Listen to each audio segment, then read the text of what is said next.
NTPC graduate exam 2025 പെർസെന്റേജിൽ ഏറ്റവും കുറവ് ആളുകൾ അറ്റംപ്റ്റ് ചെയ്തിട്ടുള്ള ഒരു ക്വസ്റ്റ്യൻ ആണ് നമ്മൾ ഇവിടെ കാണിച്ചിരിക്കുന്നത്. What will be the difference in population 3 years ago and 2 years ago of a town whose current population of 2,60,000 is increasing at a rate of 25% every year. ഇത് നമുക്ക് ട്രീ മെത്തേഡ് യൂസ് ചെയ്ത് ഈ ഒരു problem നമുക്ക് solve ചെയ്യാവുന്നതാണ്. ഇപ്പൊ ഇവിടെ 25% ആണ് എല്ലാ വർഷവും വരുന്ന വർധനവ്. 25% നമ്മൾ ഫ്രാക്ഷനിലോട്ട് കൺവേർട്ട് ചെയ്താൽ 1/4.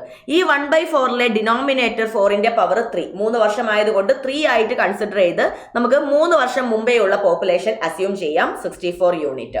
അത് വെച്ച് നമുക്ക് 3 വർഷം മുമ്പേ ഉള്ള പോപ്പുലേഷൻ 64 യൂണിറ്റ് ആണെങ്കിൽ ഓരോ വർഷവും വരുന്ന ഈ മാറ്റം, പുതിയ പോപ്പുലേഷനിൽ വരുന്ന ഇൻക്രീസ് നമുക്ക് ട്രീ മെത്തേഡിൽ കണ്ടുപിടിച്ചാൽ ഇപ്പൊ നിലവിലുള്ള പോപ്പുലേഷൻ ഇതിന്റെ എല്ലാം ആകെ തുക 125 യൂണിറ്റ് ആണെന്ന് കിട്ടും.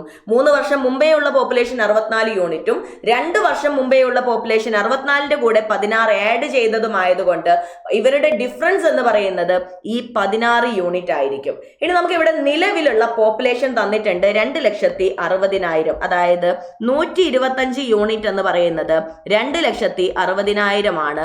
സോ നമ്മുടെ ആ ഡിഫറൻസ് എന്ന് പറയുന്നത് 16 യൂണിറ്റ് നമുക്ക് സോൾവ് ചെയ്യാൻ 2,60,000 ഡിവൈഡഡ് ബൈ 125 ഇൻറ്റു 16 സോൾവ് ചെയ്താൽ മതി. ഈ 125 ഒഴിവാക്കാൻ 1000 ആക്കാൻ മുകളിലും താഴെ നമ്മൾ ഒരു 8 കൊണ്ട് മൾട്ടിപ്ലൈ ചെയ്യാം. 1000 കട്ട് ചെയ്തു. 260 ഇൻറ്റു 16 ഇൻറ്റു 8 നമുക്ക് യൂണിറ്റ് ഡിജിറ്റ് ചെക്ക് ചെയ്താൽ തന്നെ ആൻസർ 33,280 ആണെന്ന് പറയാൻ സാധിക്കും. അപ്പൊ ഈ ഒരു കൺസെപ്റ്റ് നിങ്ങൾക്ക് മനസ്സിലായിട്ടുണ്ടെങ്കിൽ ഇതേപോലെ ഒരു ക്വസ്റ്റ്യൻ ഞാൻ ഇവിടെ വെക്കുന്നുണ്ട്. ഒന്ന് ട്രൈ ചെയ്ത് ആൻസർ കമന്റ് ആയിട്ട് പറയാം.